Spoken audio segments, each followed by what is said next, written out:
مولاي صل وسلم دائما ابدا على حبيبك خير الخلق كلهم مولاي صل وسلم আবু বকর সিদ্দিক রাদিয়াল্লাহু তাআলা আনহু বাবা পৃথিবীর বুকে এমন একজন ব্যক্তি ছিলেন আল্লাহর নবী মুস্তাফা গোলাম ইসলাম প্রচার করবেন তারা পুরবে বাবা হযরত আবু বকর সিদ্দিক রাদিয়াল্লাহু তাআলা আনহু মক্কা থেকে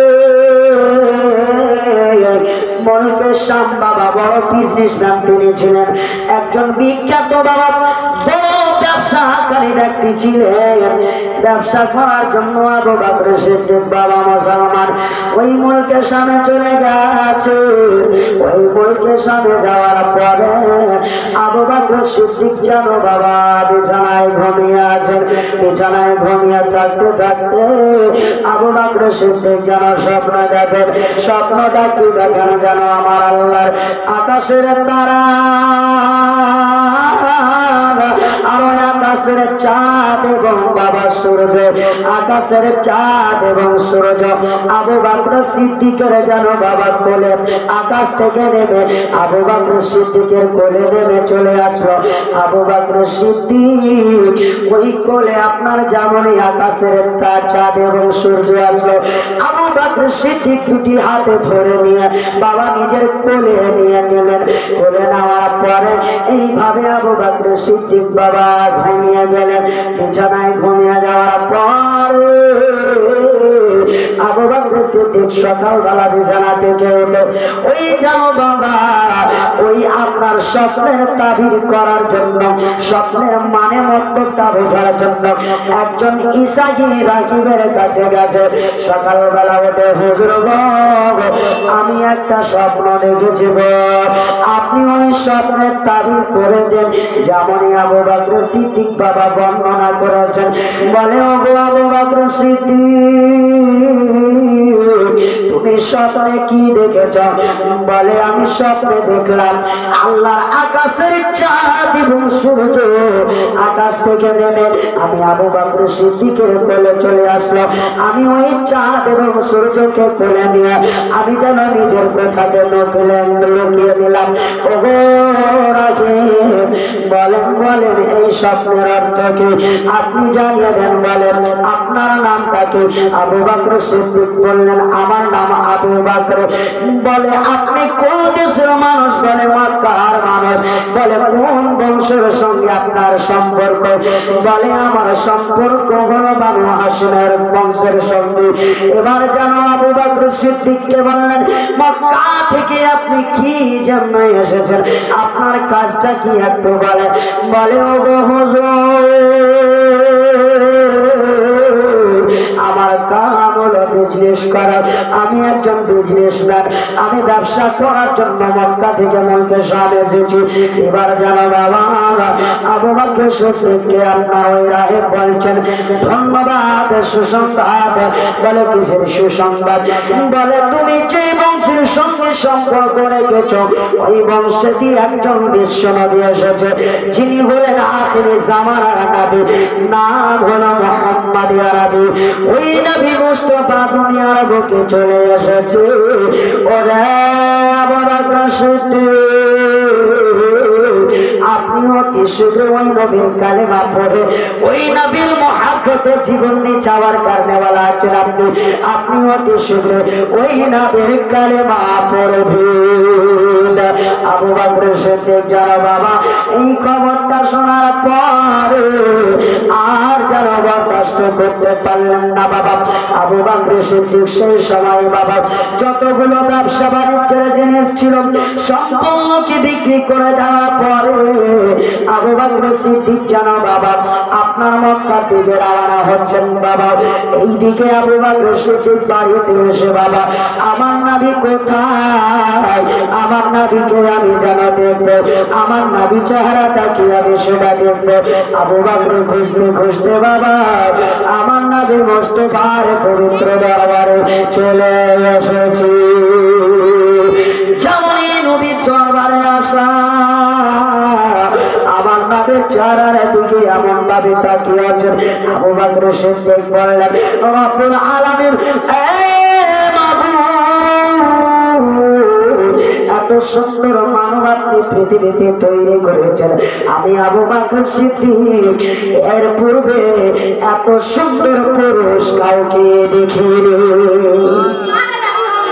এত সুন্দর চেহারা আপনি বানিয়েছেন। আবু বকর সিদ্দিক রাদিয়াল্লাহু তাআলা আনহু আপনার যেন মুসলমান আবু বকর সিদ্দিক যেন নবীর চেহারা দেখে বাবা বড় খুশি হলেন। ইয়া রাসূলুল্লাহ, আপনার মতো সুন্দর চেহারা আর কাউরির দেখিনি। আবু বকর সিদ্দিক যেমনই নবীর দরবারে গেছেন, আমার নবী বলছেন, এ আবু বকর সিদ্দিক গো, ও আমার আশিক, আমি তো আপনারই অপেক্ষায় ছিলাম। এর পূর্বে আবু বকর সিদ্দিককে দেখেননি, যেমনই এসছেন বলছেন, এই আবু বকর সিদ্দিক, আমি আপনারই অপেক্ষায় ছিলাম, আসেন আমার কাছে, আমি নবী, আপনি আমার কালেমা পড়বেন, এখন আপনি আমার দ্বীনে দাখিল হয়ে যাবেন। আবু বকর সিদ্দিক বললেন, ইয়া রাসূলুল্লাহ, হাবিবাল্লাহ, নবী গো, আপনি কি সত্যিকারের নবী? আপনার কালেমা কি পড়তে হবে? বলে, হ্যাঁ হ্যাঁ, আমার কালেমা পড়তে হবে। হযরত আবু বকর সিদ্দিক তখন বললেন, ইয়া রাসূলুল্লাহ, আপনার কালেমা পড়ব গো আকা, আপনি একটা মুজিজা দেখিয়ে দিন। ইয়া রাসূলুল্লাহ, নবী গো, আপনি একটা মুজিজা দেখিয়ে দেন। আল্লাহ নবী মুস্তাফা তখন বললেন, এই আবু বকর সিদ্দিক, ওই কথাটা বলবো নাকি যেই তুমি স্বপ্ন দেখেছিলে, আর ওই স্বপ্ন দেখার পরে তুমি রাহিবের কাছে গেছিলে? এ বাবা, মক্কা কত দূরে আর মক্কা শাম কত দূরে?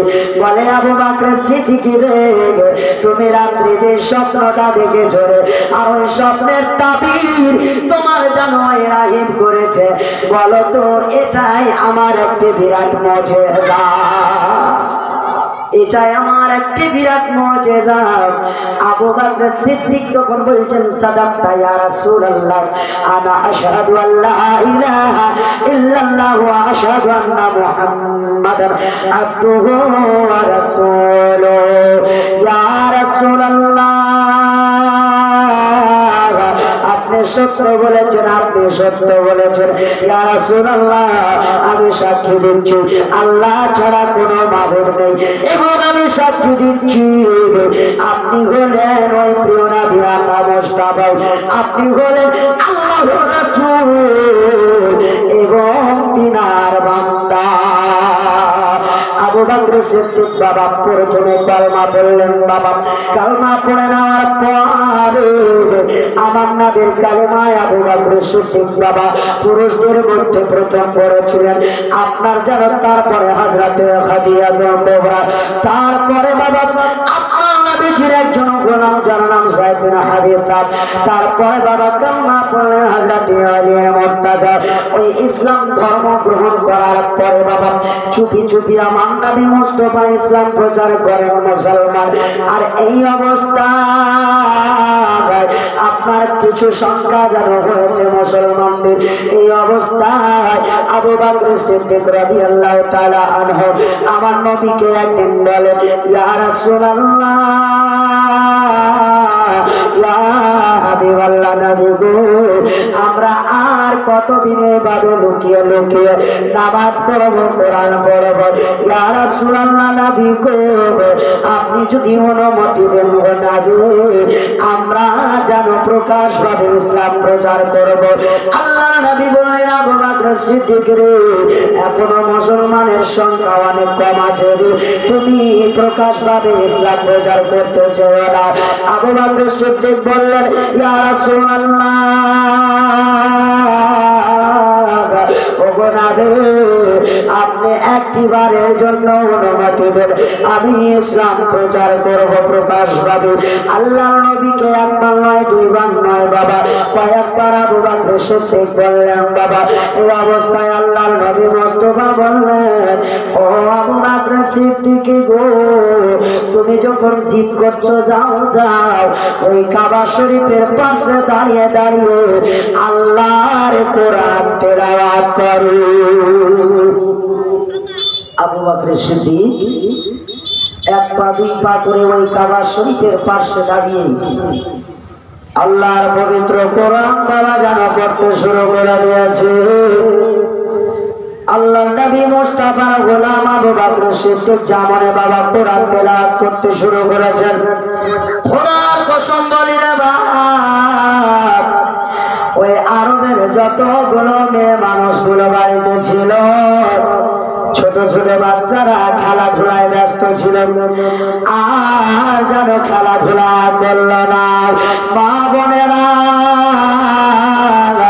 আর যেন বাড়ি ঘরের কাজ করল না, সবাই যেন ছুটে ছুটে আবু বকর সিদ্দিকের কণ্ঠস্বর শুনে, আল্লাহর কোরআনের তিলাওয়াত শুনে সবাই